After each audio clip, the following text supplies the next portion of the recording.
40 años han pasado, pero el tema de la energía nuclear está en el debate más que nunca. Para conversar de esto ya está con nosotros Raúl Sor. Raúl, ¿cómo estás? ¿Cómo te ha ido? Hola Alicia, bien, y claro, recordando esta tragedia que ocurrió hace 40 años, que muchos historiadores dicen marca el inicio del fin de la Unión Soviética. Fue un desastre que realmente puso de relieve muchas de las falencias que tenía ese sistema. Uno de ellos, muy importante, era el verticalismo, y que los que hayan visto la serial sobre Chernobyl verán, digamos, el autoritarismo, el verticalismo que existía, y que algunos científicos advirtieron de que los experimentos que se estaban realizando eran inconvenientes, pero el jefe, en definitiva, dijo: yo me hago cargo de esto y usted, el que no le guste, que se vaya. Bueno, la gente se cayó y ya sabemos cómo terminó. Y esto, por supuesto, tuvo un impacto en toda Europa. La radioactividad se expandió especialmente hacia los países nórdicos, y la Unión Soviética, con su instinto secretista, trató de mantenerlo lo más acallado posible, pero claro, con esta masificación y la expansión de la radioactividad ya no lo pudo ocultar.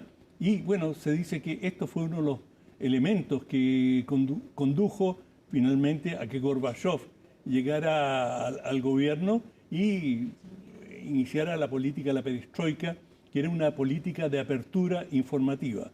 Pero la razón por la que estamos hablando ahora no solamente son los 40 años, sino que lo que tú insinuaste en la introducción, es decir, la guerra que estamos viviendo entre Estados Unidos e Israel contra Irán, es precisamente por la construcción de una planta nuclear es decir, el desarrollo de una planta nuclear donde se sospecha, digamos, que Irán está enriqueciendo uranio que eventualmente podría utilizar por un arma atómica. Y esto ha sido el gran debate sobre la energía atómica. Y hay un principio, Alicia, que es muy importante y que hay que tener siempre presente, y es el principio precautorio. ¿En qué consiste el principio precautorio? Que tú nunca debes utilizar ningún elemento que tú no puedas controlar. Es decir, hay accidentes, un accidente aéreo. Bueno, digamos, los aviones están construidos a un nivel de seguridad extraordinario, atraviesan tormentas, es decir, condiciones climáticas muy adversas y no se caen. Pueden ocurrir accidentes, pero si esos accidentes ocurren, no devastan una sociedad entera. Sin embargo, un accidente nuclear, que no son frecuentes, en general son pocos en la historia, pero cuando ocurren, generan una devastación de tal magnitud que hay muchos que dicen, aplicando el principio precautorio, no deberíamos utilizar la energía nuclear porque no podemos controlar los efectos en el caso de un desastre. Y Chernobyl es un ejemplo exacto de una situación que se fue de las manos de los científicos y que finalmente ha lastrado por décadas, y el conjunto de la región, hemos visto documentales, están virtualmente abandonados. Y bueno, hay muchas, ahora recién han aparecido especulaciones sobre mutaciones en perros, de animales silvestres de la región. Es decir, la energía nuclear tiene una serie de incógnitas y de su efecto de largo plazo, y hay quienes hablan de decenas de miles de años que todavía podría permanecer en el medio ambiente, de manera que este es un tema de la mayor seriedad. Y eso es lo que ha llevado a gente en muchos lugares del mundo a cuestionar el desarrollo de la energía nuclear, independiente de la utilización bélica que se puede hacer, es decir, de fabricaciones de armas atómicas. Independiente de eso, bueno, ¿a quién le gustaría vivir al lado de una central nuclear? Ahora, no es solo Chernobyl, porque también no hay que olvidar Fukushima, que eso se debió a un desastre, un terremoto, que también provocó un desastre nuclear importante. Ahora, también se habla terremoto y maremoto. Y maremoto, exacto. El maremoto el tsunami, fue el que causó el daño mayor, ¿no? Pero también está la discusión que, dado el problema que está ocurriendo debido al cierre del estrecho de Hormuz, que hay que dejar de depender del petróleo, hay que buscar energías limpias y renovables, y dentro de esas energías también está la nuclear. Sí, y bueno, digamos, la energía nuclear genera tanta polémica porque tiene grandes virtudes. Primero es, digamos, una vez que la produce es muy cara de producir, o sea, la construcción de los reactores, pero después te brinda energía en cantidades importantes durante décadas y décadas a precios muy convenientes, una vez que has superado la inversión inicial. Y esa inversión inicial, analizándolo de la perspectiva comercial, ha sido el gran freno al desarrollo de la nucleoelectricidad. No estamos hablando de usos bélicos. Bueno, porque asegurar una central nuclear es carísimo. Y eso ha desincentivado las inversiones. Por ejemplo, Estados Unidos ha prácticamente abandonado la construcción, han construido un par de centrales nucleares, pero en general lo ha abandonado.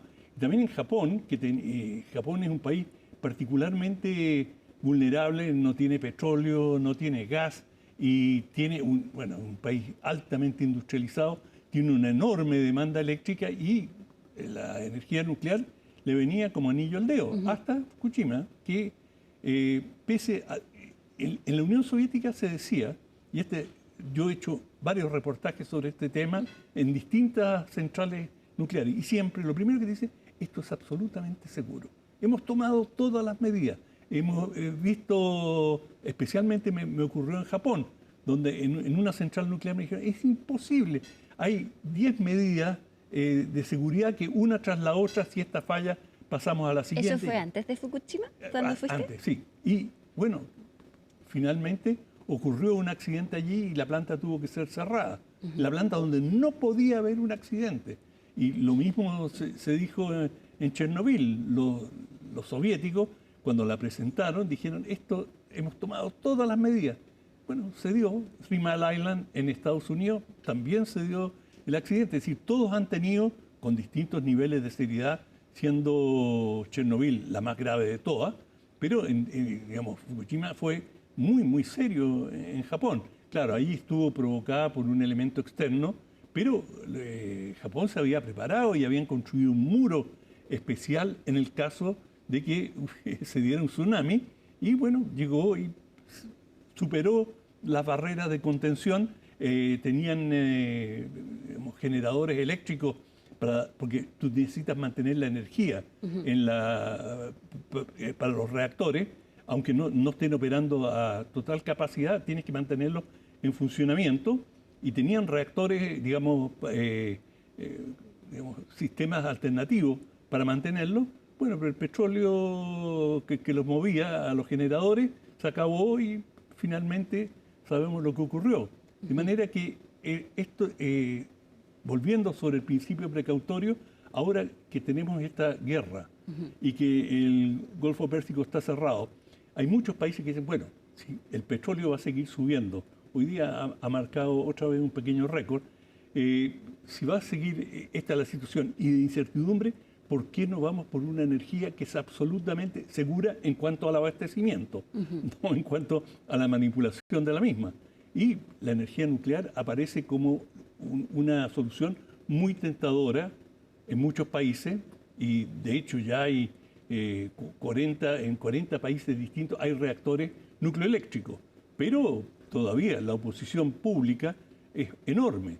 Y te garantizo que en cualquier lugar, si tú dijeras mañana, vamos a construir un reactor nuclear en Chile, lo hacemos en la dehesa, te advierto, te aseguro que el conjunto del vecindario se va a movilizar, o en cualquier lugar nadie quiere tener un reactor.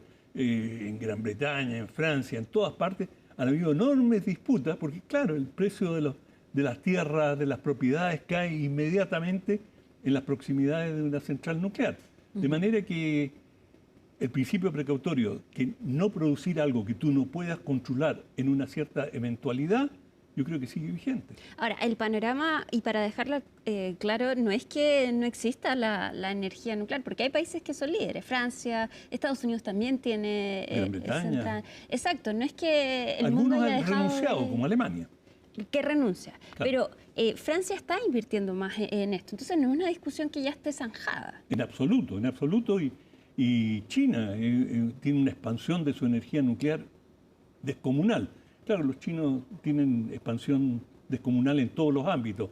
en hidroelectricidad, en energías renovables, solar.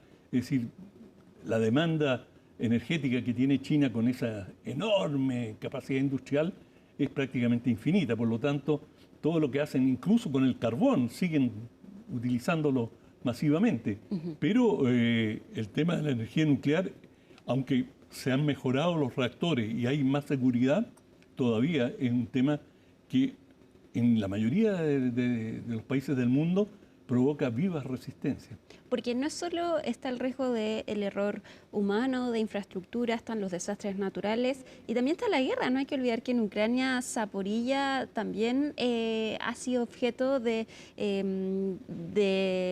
varias polémicas porque Rusia también está ahí en esta guerra y que podría acaparar. Justamente en esa guerra uno de los blancos de ambos bandos, pero especialmente los rusos contra Ucrania, es liquidar o incapacitar el sistema eléctrico. Y si tú tienes centrales nucleares que abastecen a ese sistema eléctrico, se transforman en un blanco. Ahora los rusos han dicho que no van a atacar y que no lo han hecho.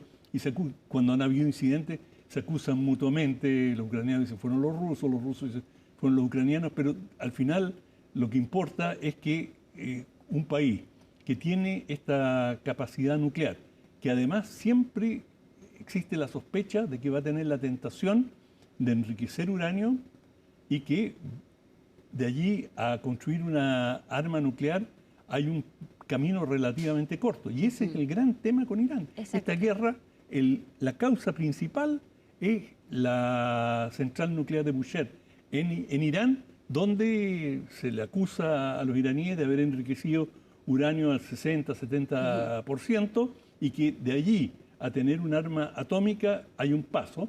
Y bueno, Israel tiene por su parte centrales nucleares y sí ha producido un arma atómica con la producción de esas centrales nucleares. De manera que el cuestionamiento político a lo nuclear es muy fuerte. No solamente el técnico, porque claro, se han ido mejorando los reactores, incluso ahora hay reactores mucho menores, de menor dimensión, que son más controlables, digamos que si se les puede paralizar y no tienen el impacto que tenían los antiguos reactores, la tecnología ha mejorado, pero siempre, en cualquier tecnología, no hay ninguna que esté a salvo de error, y esa es la gran lección de Chernobyl. No es que el reactor haya sido malo, aunque tenía fallas de diseño, sí, pero nunca falta, por decirlo, la imprudencia, lo que conocemos vulgarmente como el error humano. Y el errar es humano y permanente. Bueno, dejamos todo invitado entonces a que vean Chernobyl en HBO Max. Muy buena serie y claro, deja bien claro todos estos dilemas. Muy didáctica la serie, realmente, y de muy buena factura. Exacto. De hecho, la protagonista ganó el premio Oscar a Mejor Actriz por otra actuación, pero vamos a verla entonces este fin de semana. Raúl, muchísimas gracias por estar con nosotros. Gracias a ti, Alicia. Y nosotros llegamos al final de Conexión Global Prime, pero por supuesto sigan las pantallas de CNN Chile. Que estén muy bien. Buenas noches.